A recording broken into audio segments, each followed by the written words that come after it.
થાનથી હું કાર્યક્રમ હોય ને અમદાવાદ, ત્યારે ઇન્ટરસિટીમાં જાઉં, સાબરમતી સ્ટેશન ઉતરી જાઉં, ત્યાં મનીષભાઈની કાર સામે ઊભી હોત એટલે સ્વામિનારાયણ ગુરુકુળ મેમનગરમાં પહોંચી જાઉં અને મેમનગરમાં બાલસ્વામીને મળું, બીજા સંતોને મળું, અમે થોડી વાતો કરી, સત્સંગ કરી અને પછી બપોરે ભોજન કરીને સાદું સ્વાદિષ્ટ પૌષ્ટિક ભોજન ગુરુકુળમાં કરીને બપોરે હું આરામ કરું. સાંજે મનીષભાઈ ને ત્યાં ભોજન કરીને એની કાર મને જ્યાં કાર્યક્રમ હોય ત્યાં મૂકી જાય, મંગલદાસ ટાઉન હોલમાં મૂકી જાય અને ત્યાં જે યોજક હોય ને એ પછી રાત્રે મને પાછો પહોંચાડી. સવારમાં 8:20 જબલપુર સોમનાથ આવે અને પ્લેટફોર્મ નંબર 1 ઉપર આવે એટલે હું સમયસર તૈયાર થઈ જાઉં. પાછી મનીષભાઈને ત્યાંથી ગરમા ગરમ ચા આવે ને અરે ભાખરી આવે એટલે એનો નાસ્તો કરીને એ વાહનમાં મને સ્ટેશન પહોંચાડી.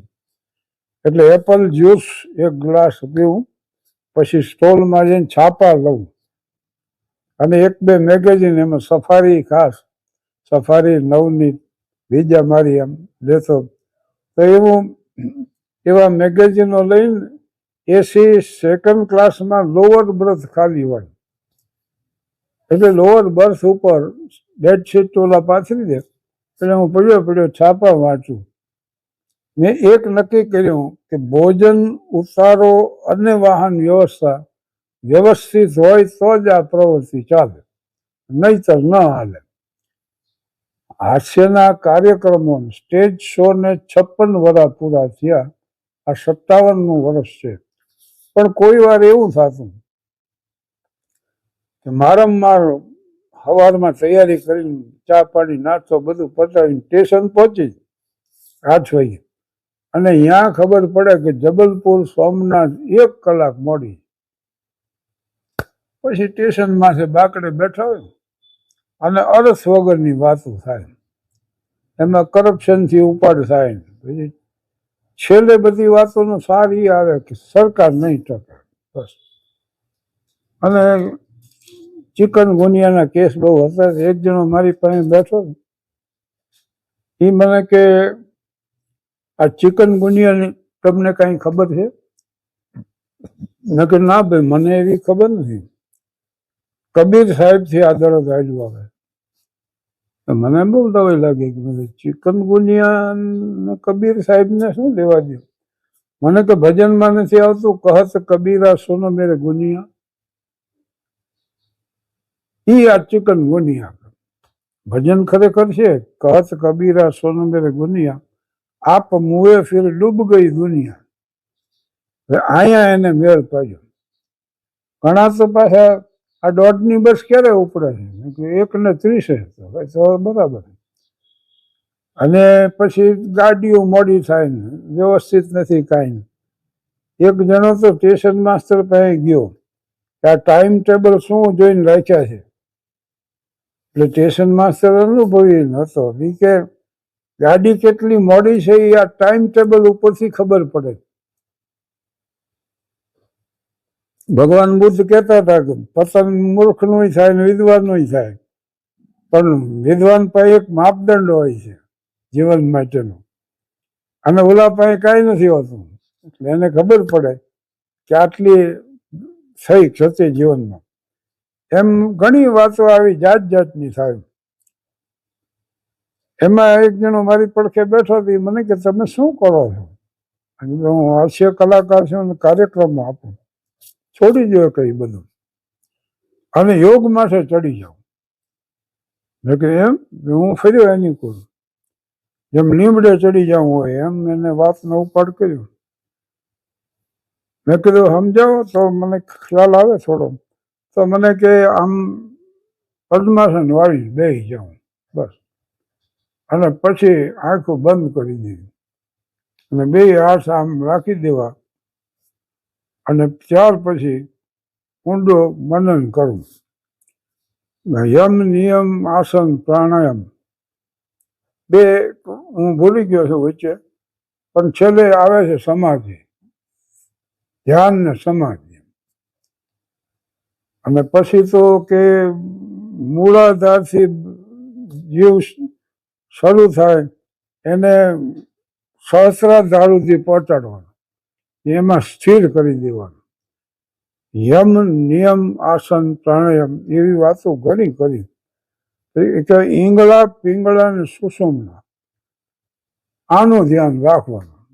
નકર આ રાજાની કોઈ 3 રાણીઓ છે, અરે નાડીઓ છે કે તમને ખબર પડતી નથી.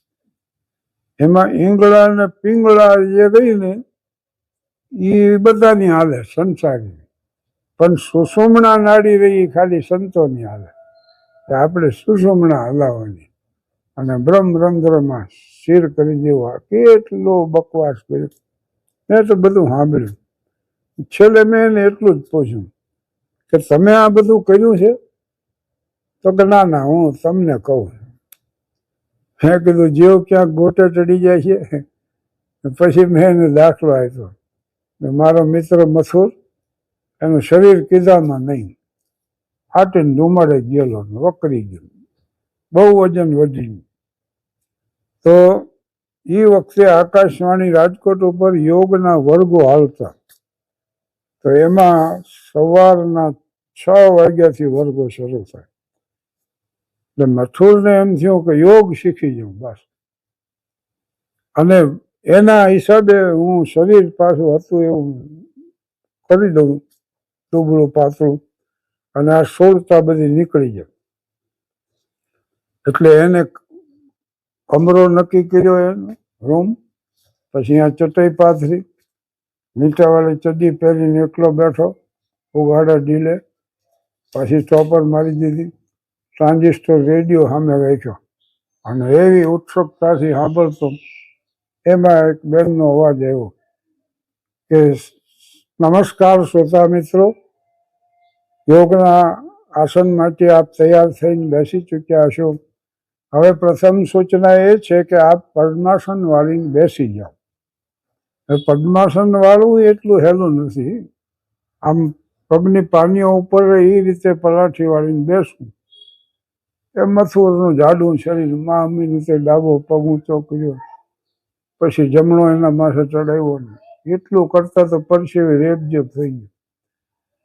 હવે ઈંગળા પિંગળા અને સુષુમ્ના પર ધ્યાન આપો. એટલે વળી થોડીક વાર આવ્યું. વળી અચાનક એ બેને કીધું કે હવે પદ્માસન આપે વાળી ચૂક્યા છો, પણ ક્ષમા કરજો, એમાં થોડી ભૂલ થઈ છે. હવે તમે તમારો ડાબો પગ તમારી ગરદન ઉપર ચડાવો. આને પદ્માસન ખોલ્યું, ડાબો પગ મા મહેનતે ઉપર ચડાવ્યો. ત્યાં તો થાકીને લોચ થઈ ગયો. હવે તમારો જમણો પગ એ જ રીતે ગરદન ઉપર ચડાવો. એ મથુરે મા મહેનતે ઉપર ચડાવ્યો ને આમ ચોકડી પાડી દીધી. પછી બેને કીધું કે ફરી ક્ષતિ થઈ છે. શ્રોતા મિત્રો, હવે એમ કરો, આપ બંને પગ પ્રથમ ઉતારી લ્યો નીચે, પછી આપણે આગળ વધીએ. હવે આને તો સમજાણું નહીં શું કરવું એ. એટલે મથુર બહુ મથ્યો પગ નોખા પાડવો, પણ ઉપરથી આંટી જ ન ખુલી, પગ નોખા ન પડ્યા. પછી રોવા માંડ્યો. એ અવાજ બહાર આવ્યો એટલે બધા ભેગા થઈ ગયા. પણ આને પછી હાકલ મારી દીધેલી, અંદર ચોપર મારી હતી. એના દીકરાએ કાચ ફોડ્યો, અંદર હાથ નાખીને સ્ટોપર ખોલીને બધાએ જ્યાં જોયું ત્યાં તો આમ પગ અને મથુર શેતરંજી માથે આમ ઝૂલા ખાતો. એટલે એક વર્ગે શરૂ કરી ચર્ચા કે આ પ્રમાણે આને કર્યું જ કેમ. મેં કીધું ભાઈ જે થયું એ અત્યારે એને નોખા તો પાડો પગ એમ. એટલે પછી ચર્ચા મૂકીને બે ગ્રુપ વેચાઈ ગયા. દેવ દાનવ જેમ સમુદ્ર મંથન માટે વેચાણા એમ બે ગ્રુપ વેચાણા, ડાબા ને જમણા વાળા. અને ઉપરથી માંડ કરી પગ નોખા પાડ્યા અને મથુરને યાં હુંદાવી દીધું. ત્યાં એની સારવાર શરૂ થઈ. ડૉક્ટર મેડા સાહેબ આવ્યા, મહેતા સાહેબ આવ્યા, પટેલ સાહેબ આવ્યા, અને આમ થયું. મેં કીધું જો હવે તમે કયો છો એમ જો કરવા જઈ તો આવી દશા થાય. પછી વિચારમાં પડી ગયો મને કે આ તમારું નામ શું? મેં કે શાહબુદ્દીન રાઠોડ. તો મને કે હવે ભાઈ સાહેબ એક કામ કરજો, આ મારો ક્યાંય દાખલો દેતા નહીં. અને બન્યું એવું કે દૂરદર્શનમાં બીજી વાર મારે શૂટિંગ હતું મારું, અને મને વિષય કોઈ સૂચતો નહોતો. એટલે પછી આ જ વિષયની મેં રજૂઆત કરી કે માણસ જો એમ વિચારે કે હું જે નથી જાણતો એ કોઈને કહેવું નહીં, તો 75% ઘણાની તો વાતો બંધ થઈ જાય. માહિતી ગમે એટલી ઉમદા હોય પણ એ જીવન હારે ન જોડાય ત્યાં સુધી જ્ઞાન ન બને. અને જ્ઞાન એ અનુભવની શરણે ચડીને સમજણ ન બને ત્યાં સુધી એનો કોઈ અર્થ નથી. એ સમજણ મુજબ પાછું જીવનમાં પરિવર્તન ન થાય તો it has no meaning at all. Information, knowledge, wisdom. એટલે અંગ્રેજીમાં knowledge means the only knowledge, knowledge without experience. અને wisdom means knowledge with experience. દાપણ કેને કહેવાય કે જેને આ થાય. અને હું નથી જાણતો માણસ ન કહીએ કે, કારણ કે હું નથી જાણતો એ એટલું કહેવા હતું તો ઘણું જાણવું પડે. કહેવાય કોમન સેન્સ, બાકી common sense is a rare sense. આભાર.